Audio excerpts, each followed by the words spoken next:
Hey guys, আসসালামু আলাইকুম। কেমন আছেন সবাই? আল্লাহর রহমতে আমিও ভালো আছি। আজকে চলে আসলাম আমার ছাদ বাগানের পুঁইশাক রেসিপি নিয়ে। এই যে দেখেন, ছাদ থেকে পুঁইশাকগুলো কাটা হচ্ছে। আমার ছাদে শুধুমাত্র পুঁইশাক গাছই না, আর অনেক ধরনের গাছ আছে। এই যে যেমন ধরেন, এই যে পুঁইশাক গাছের পাশে যে এটা দেখতে পাচ্ছেন, এটা একটা কুমড়ো গাছ, আছে বেগুন গাছ, আছে মরিচ গাছ, লেবু গাছ, আরও অনেক ধরনের অ্যালোভেরা, আর ফুল গাছ, অনেক কিছুই আছে, কিন্তু সবগুলো এখানে তোলা হয়নি। তো প্রথমে পুঁই শাকগুলোকে ভালো করে কেটে বেছে নিতে হবে। এই যে দেখতে পাচ্ছেন, এখানে ক্লিপটা একটু ভুল আসছে। যাই হোক, পুঁই শাকগুলোকে ভালো করে প্রথমে কেটে নিচ্ছে আমার আম্মু। আজকে পুঁই শাকের সাথে দেওয়া হবে চিংড়ি মাছ। তো পুঁই শাকের পাতাগুলো ফার্স্টে নিল, তারপর ডাঁটগুলো সুন্দরভাবে কেটে নিচ্ছে।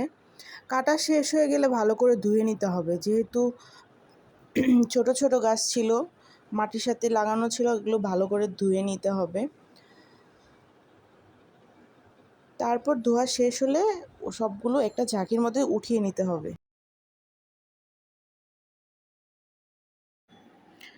এরপর কড়াইয়ের মধ্যে তেল গরম করে নিতে হবে। এপাশে রয়েছে মরিচ গুঁড়া, হলুদ গুঁড়া, কাঁচা মরিচ, পেঁয়াজ কুচি আর লবণ। প্রথমে পেঁয়াজ কুচিগুলো কড়াইয়ের মধ্যে দিয়ে ভালো করে নেড়েচেড়ে ভেজে নিতে হবে। সাথে মরিচের ফালিও দিয়ে দিতে পারেন, কাঁচা মরিচের ফালি।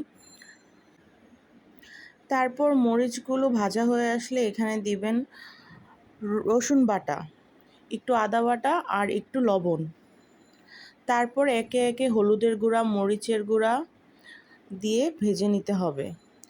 একটু ভাজা হয়ে আসলে পানি দিতে হবে, না হয় এগুলো পুড়ে যেতে পারে।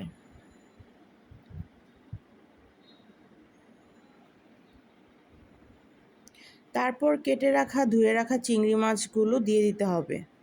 চিংড়ি মাছগুলো দিয়ে ভালোভাবে কষিয়ে নিতে হবে।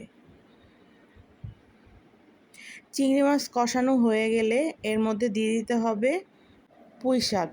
পুঁই শাক দেওয়ার ক্লিপটা আমার কেটে গেছে, তাই দেখাতে পারলাম না।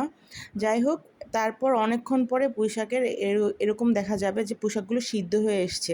যেহেতু আমার ছাদ বাগানের ছোট ছোট পুঁই শাক ছিল, এগুলো সিদ্ধ হতে খুবই অল্প সময় নিয়েছে, আর খেতেও খুব দুর্দান্ত হয়েছে। আপনারা দেখতে থাকুন। 15-20 মিনিট পর ঢাকনা সরানোর পরে এই হচ্ছে আমার পুঁই শাকের ফাইনাল লুক। আমার পুঁই শাক হয়ে গিয়েছে, এখন হচ্ছে পরিবেশনের পালা। দেখুন কত সুন্দর লাগছে। ক্যামেরাতে আহামরি বোঝা যাচ্ছে না, কিন্তু খেতে খুবই মজা হয়েছে। এটা হচ্ছে খুবই সহজ উপায়ে একটা পুঁই শাক রেসিপি। আর সবচেয়ে মজার বিষয় হলো, আগ্রহ করে এই ভিডিওটা দেওয়ার কারণ হচ্ছে, এটা আমার ছাদ বাগানে নিজের হাতে লাগানো পুঁই শাক। তো আপনারা প্লিজ একটা লাইক, কমেন্ট, শেয়ার করে দিবেন, আর প্লিজ সাবস্ক্রাইব করতে ভুলবেন না। সবাইকে ধন্যবাদ।